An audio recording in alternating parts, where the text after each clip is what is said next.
Ma mission TV, le miroir du monde. Biso direct, nous avons bêta CT, puis nous avons proposé alternative citoyenne. Mais là, on a encore le bazani. Quel que soit parti politique, topé plateforme politique, au ministère, il y a défense, topé à budget, topé à intérieur, topé à justice. Quel que soit parti politique, wana, bango nyoso tant que pouvoir balelaka ke tolingi to salela nani peuple. Ngonga ekomi. Il ne faut pas que mbongo ya budget et sungaka ba individu ko sombaka mituka 20 50 evana bandako na bonde toza komona ba bomona ki bana mboka misusu wa ministre ya finance awa bandako bakanga ba ona ba mbongo ba misusu bake makala. Mais responsabilité ya ko transformer social ya peuple. Etali ministre nyoso oyaza na kati ya gouvernement. Ezala ministre ya justice, ezala ministre ya budget, ezala ministre ya finance, ezala ministre ya fonction publique. Gouvernement eza ko représenter, eza vraiment équilibré. Eza ko représenter ba besoin mingi auto exprimer ki. Sorti ya gouvernement oui, to noter ba point positif na biso. Mais si il faut to bête la CT, c'est que attente il y a population. Pour tous à la sûr et certain que le gouvernement et que la pensa le boko o mokozi mboka a sale là pour être vision et à lutter contre pauvreté, vision et à restaurer l'état des droits, vision et à silisa kanyaka topé corruption et que la réellement réaliser dans Katiamboka na biso ekotika la vision te pouvoir d'achat ya fonctionnaire congolais et permettre ya ko prendre en charge ménage topé foyer na ye comme il se doit ko tangisa bana na ye comme baba mwasi na ye na hôpital ko zo transport ya ko ya musala facilement pour que azala réellement au service de l'état abanda ko landa kanyaka te topé corruption te topé ko tungisa baye ko senga service na administration publique ya l'état. Donc ministre oya outi na parti songolo réflexe na ye aliboso nde to yebeli bango akoluka asepelisa nanu mokonzi ya parti na ye. Mais loko biso tolingi tobetela CT mboka mokonzi azalaka moko. Ma mission TV, le miroir du monde. Ça y est, ma mission télévision, le miroir du monde, c'est Kasika Bongo Belemi, au Bikola Bapaya, et nous Kinshasa. Na pesi na ban sombote boyi bola mokati linaka na biso na bino mbongwana moko linaka mutu bya kase po ya mbongwana et ko le Congo démocratique te biso na bino ete mbula matari ya mwana mboka Sylvestre Lukwebo kamba ECB la maki uto butu ya inga solo liliki kasi likambo yango solo pele idingisi bongo mwa moto ya bayimboka mingi na koyeba ete boni yango etanga mikasi bakomba bato ndike basaki bongo solo ndeko kabila bango bazoli suna kati ya gouvernement yango tout en bon de quoi ça sur le roi John Lucien Bousta pe basusu kasi mo komelo bongo to soleil longo na mona mboka justice chikona kasi bongo motambo si yambo ya lurek ko bongo baze bongo ba société civile baze bongo na katikati o ngambo yokote kasi balobi ete na kati yambo la matari solo penza bango ba kotite ba bosse bongo ko attaque bitu maboko soleil ba pesa ki solo penza ko mo ko no katikati na ete akom bongo somi ya leta to ko solo bongo na yonte ya bodzindo poto to funga makamonji ke matari bongo bula matari ke bongo démocratique Mbote ndeko journaliste. Oui, boni. Te nzamba zo songa toza malamu. Enfin, toza na gouvernement. Oui, enfin après sanza na banzi sambo. Il y a patience. Finalement toza na gouvernement. Ils ont déjà finalement nouvelle moko ya bien. Neto ya bien. Yambo tokota na eno nte bodzindo yambo tokota to no motu na moko classement ya gouvernement yango yo lokola bini biso bondo ko boza ba société civile bo moni classement yango zali boni bon publication ya gouvernement ndenge to landaki yango mikolo eleki biso lokola ba ya société civile eza na mwa makambo oyo tomonaki ndenge toobservaki eloko ya liboso toza na kosepela komona ete bilongi ya sika et bimi mingi na kati ya gouvernement environ 70% ya ba ministre topé ba vice ministre eza ba acteur politique ya sika wana eza donc bilongi ya kala ezongi mingi te eza koulana na message topé lettre oyo totindelaka mwana mboka Ilunga premier ministre toyebisaka ye esima ya maponomi toza na posa te na gouvernement bilongi ka ya kala nde ezonga na lisungi ya mokonzi ya mboka namoni vraiment ke lite ya oyo biso topesaki elandemi lelo eza eloko mo tosepeli nango eloko ya mibale eza komona ndenge nini bana basi bakoti yo kati ya gouvernement mpe na baministère ya responsabilité donc mpona biso baye tobundaka mpona likambo etali participation politique ya bamama to mpe bajeune fille eza déjà eloko moko tokosepela nango donc représentativité ya basi na kati ya gouvernement environ 20% eza eloko moko ya bien tonote mpe mwa muke représentation ya bilenge même si eza na pourcentage oyo tozali kokanisa te mais tomoni quand même ke bilenge bazwaki poste na kati ya gouvernement yo moko oyebi ke lirek ezali moko ya lisanga to plateforme ya société civile oyo eza komilite mpona participation politique mpe autonomisation ya bajeune donc omona bilenge ndambo bakote na kati ya gouvernement eza mpe objet moko ya esengo mais na base ete mpona bilenge représentation eza vraiment significative te tosepeli mpe mingi mpona attention oyo mokonzi ya mboka aza koporte mpona bagroupe vulnérable insistance ya mokonzi ya mboka mpona makambo etali kotia moko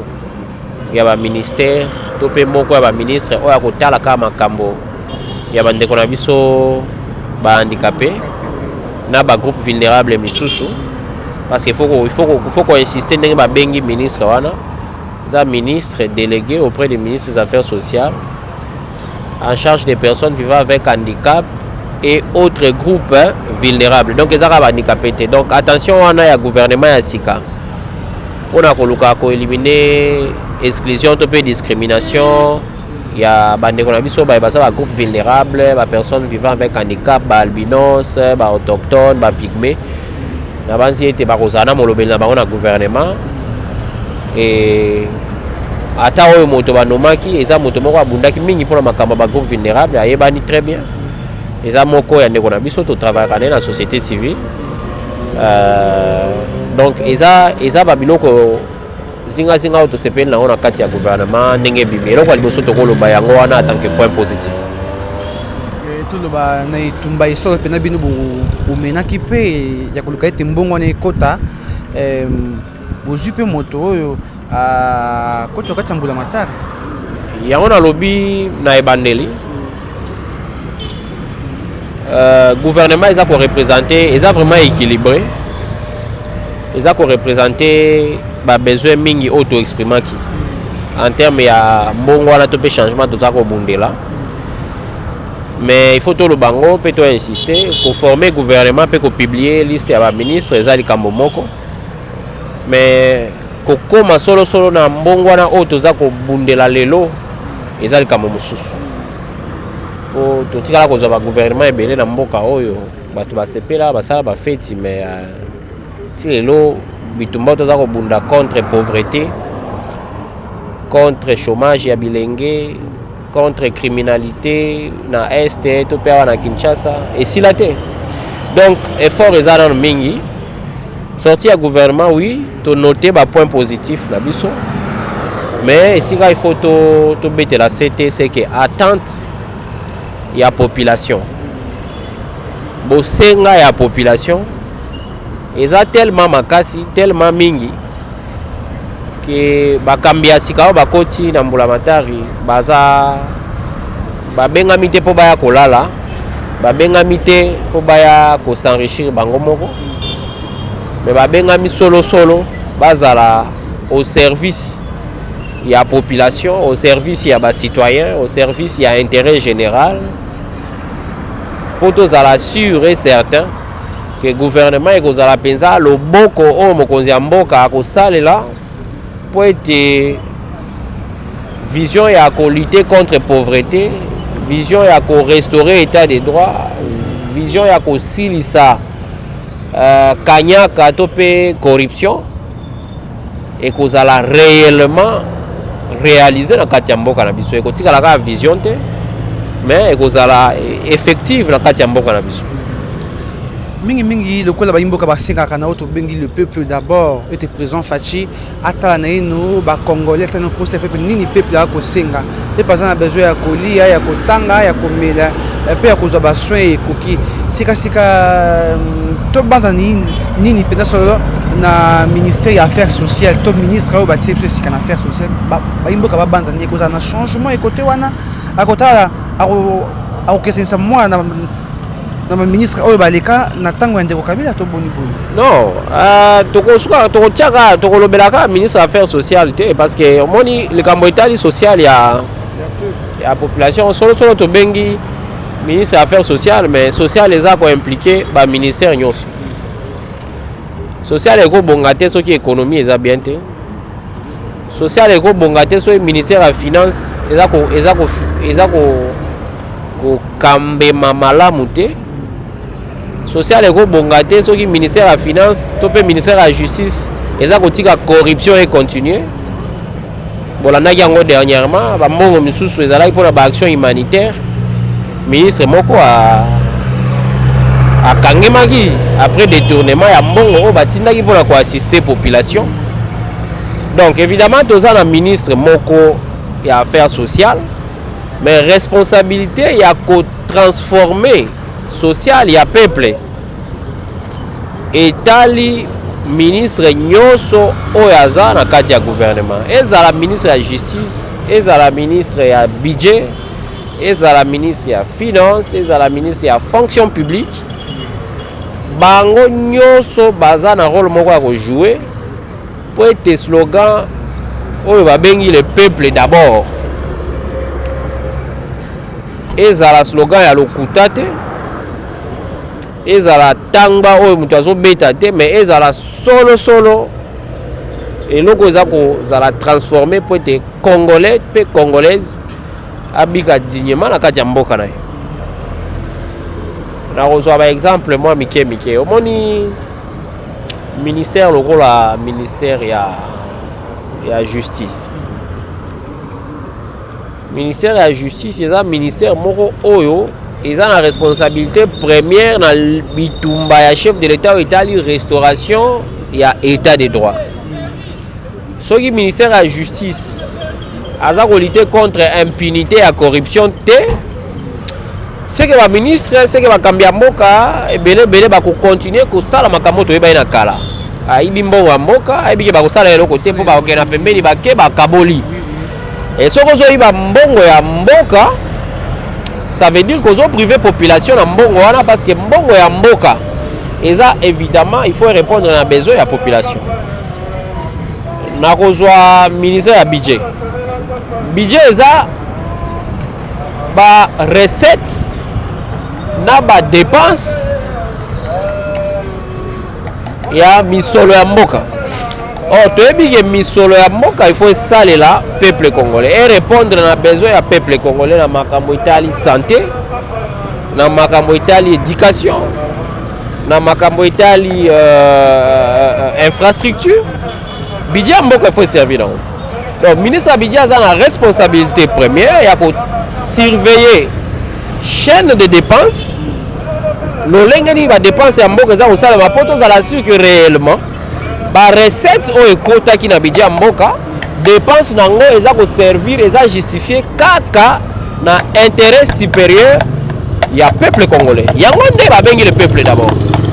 Il ne faut pas que mbongo ya budget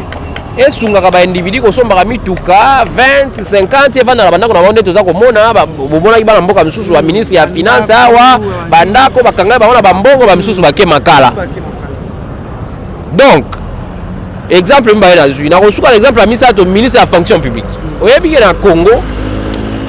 eza na catégorie baboti na biso nyonso nde toza boye baza ba fonctionnaire.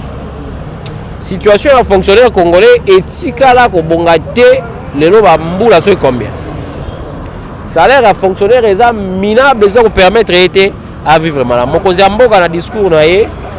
ya investiture abetaki CTP likamba ba fonctionnaire baike condition ya ba fonctionnaire ekozala améliorer. Dans la minute ministre ya fonction publique mwana mboka Yolande na Banzi excellence madame Yolande auti na province orientale mwana mwasi aza mwana mwasi pe aza mwana mwasi ya mayele na Banzi ete na minute oyo il faut ayeba mécanisme nini ya kosalela po ete mambi oyo bimaki na discours ya mokonzi ya mboka ya investiture na makambo ete ba fonctionnaire ezala matérialisé et que conditions de vie, conditions sociales, pouvoir d'achat et fonctionnaire congolais et permettre à prendre en charge ménage topé foyer naie comme il se doit autant que ça bana naie comme moi si naie na hôpital qu'on soit transport à koya musala facilement pour que azala réellement au service de l'état abanda kolanda kanyaka te topé corruption te topé kotungisa bae ko senga service na administration publique à l'état. Donc on a quelques exemples na pesi pour l'accès social topé conditions de vie à peuple congolais ça ko dépend de la ministre ya affaires sociales te mais na ministre nyoso na ko tanga par exemple boiti na ba ministère nyoso batiaki on comprend que ministre nyoso a la responsabilité pour améliorer social ya peuple congolais yango neto bengi le peuple d'abord. Voilà. Sika na ino mwa bayimbo ka batuni mwa moto na boni la ministère lokola budget lokola ministère ya toloba ya défense et que ne bi ngamba bande ka UNC aussi en tant que président de la République azana kati ya UDPS mais to boité cash et engagé bango baso babale mona kasi singa kina na yendo ba budget ba biloko oyo ya motu ya pe et que ne pas chef de l'état boni ya pesi ya mona ndeko caméra na UNC. Bon eloko liboso na oloba biso toza ba politicien te na betaka sete po il faut toyebaka kazaka nini toza kolataka biso toza ba acteur ya société civile mokonzi ya mboka apesa ministère songolo to pakala na parti politique songolo to pakala na banzi tete wana eza débat biso ba acteur ya société civile toko kota la kati pour ba accord eza entre ba parti politique ezo engagé kaka ba parti politique et ko engagé biso ba plateforme ya société civile soko mokete mais loko ngana ko lo bazani quel que soit parti politique topé plateforme politique oyo ezui ministère ya défense topé ya budget topé ya intérieur topé ya justice quel que soit parti politique wana bango nyonso tango baluka pouvoir balelaka ke tolingi tosalela nani peuple ngonga ekomi ngonga ebeti totala solo soki bako salela population boyebi bien que pouvoir ya lelo eza pouvoir moko eza partagé entre ancienne majorité à mandat ou les cas na système ya sika to pe famille politique ya mokonzi ya mboka ya sika o ba bengi na lopoto cohabitation to pe ba benga coalition to éviter coalition c'est que tâche kozala facilité en amont il faut to lo barango parce que ministre o auti na parti songolo réflexe na ye aliboso ndenge to yebeli bango akoluka asepelisa nanu mokonzi ya parti na ye mais loko biso tolingi tobetela sete mboka mokonzi azalaka moko gouvernement ezala mokonzi se moko ya banoma premier ministre moko chef de l'état moko biso na société civile en tant que ba plateforme objectif na biso eza to s'assurer que ministre nyonso a travailler pour réaliser programme politique oyo mokonzi ya mboka mwana mboka Félix Antoine Tshisekedi a tekelaki population pendant la campagne na ye lutter contre la pauvreté par la restauration de l'état de droit, l'élimination de la corruption et l'amélioration des conditions de vie de la population. Point 3. Donc rôle sikoyo ya ba citoyen eza nini na kati ya bitumba wana po toyebi ete ba politicien bakobanda benda na ba famille politique biso direct toza ko beta sete pe toza ko proposer alternative citoyenne na bokambi ya mboka oyo koya na lopoto tobengi yango surveillance citoyenne des politiques publiques. Musala biso na direct toza ko sala yango na donc tolingi ete bilenge ba citoyen population en général tozala ba surveillant ya musala nyonso oyo ministre nyonso akosala po tozala asire ke ministre songo to pakala aza kotambola na sens ya komema mboka liboso. Tant que ba ministre mususu oyo ba yende pona ko bloquer pona ko sala ke population continue ko vivre na pauvreté pona ko sala ke corruption et continuer biso ba société civile to kotelema nde to mesana pona ko dénoncer to ko proposer na mokonzi ya mboka en tout cas to ko hésiter te ko proposer na mokonzi ya mboka que il est temps de faire un remaniement ba kelango pamba te remaniement ba kelango pona ko s'assurer que na équipe ya gouvernement performance et kozala au rendez-vous pour population sepela misala eza kosalema kita ya mboka mosolo ya mboka eza ya lisanga moko te ya ba individu mais mosolo ya mboka eza ya population congolaise. Donc peu importe lelo ministre azala ya parti to parti nini biso problème na biso eza quel sera le mode de gouvernance. Est-ce que tu as une bonne gouvernance? Tu peux avoir un système, il y a corruption, il y a détournement des fonds, il y a inefficacité dans le gouvernement. Voilà. Matozi mingi tu yamba kibongo maître justice Chikona ya zali bongo motambusia ya mbuyalira kibongo plateforme moko na kati ya société civile to sola kibongo matali bongo bobimi ya mbula matari boni bango pe société civile ba komona maso mona makambo makotambola boni mais matali bongo partage ya ba poste ya ministère et tout yi ayanu na biso boy longo bani maître Maloba Suka lokola citoyen congolais dans matali gouvernement pour dire tout comment. Je pense que Maloba nanga Suka na isa Maloba na loba chaque jour. Naza ko beta c'est ko benga citoyen nyoso congolais. Développer mboka ezaka likambo ya ba ministre te. Ezaka likambo ya ba parti politique te. Ezaka likambo ya président de la république te. Développement ya mboka ezali likambo ya lisanga. Mutu nyoso il faut atia loboko na ye. Mutu nyoso il faut a jouer rôle na ye na processus ya développement mboka. Ministre nyonso akozala na besoin ya ba citoyen pour travailler malamu. Soki atengami il faut yoka mongonga ba citoyen etelemi pa se tata mbongo to tiaki place to tiaki yo eza pona boye te. Ça veut dire que citoyen nyonso aza na rôle moko ya ko jouer. Vision o ba bengi vision politique. To pe programme politique. Ya mokonzi ya mboka ya chef de l'État normalement esengeza la matérialiser na programme ya gouvernement oyo kobima tokozela ba représenter yango na parlement biso toza kozela il faut totala programme oyo mwana mboka ministre wa yambo ilunga mba ko présenter totala solo soki eza ko ula matobe eza ko balana na vision politique il y a chef de l'État au Italie lutte contre la pauvreté. Ce qui est balanité, toko biso direct toko hésiter te ko sa déclaration, peut to koma mukana to mesana poete moi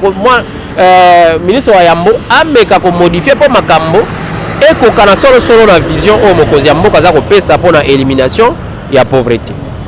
Wale za musali boso to sala ya mibale citoyen nyoso na beti sete vision éthique à kozala batika ko bengaka o vision ya chef de l'État o vision ya Félix Tshisekedi président de la République. Non, il faut qu'on le désormais lutte contre la pauvreté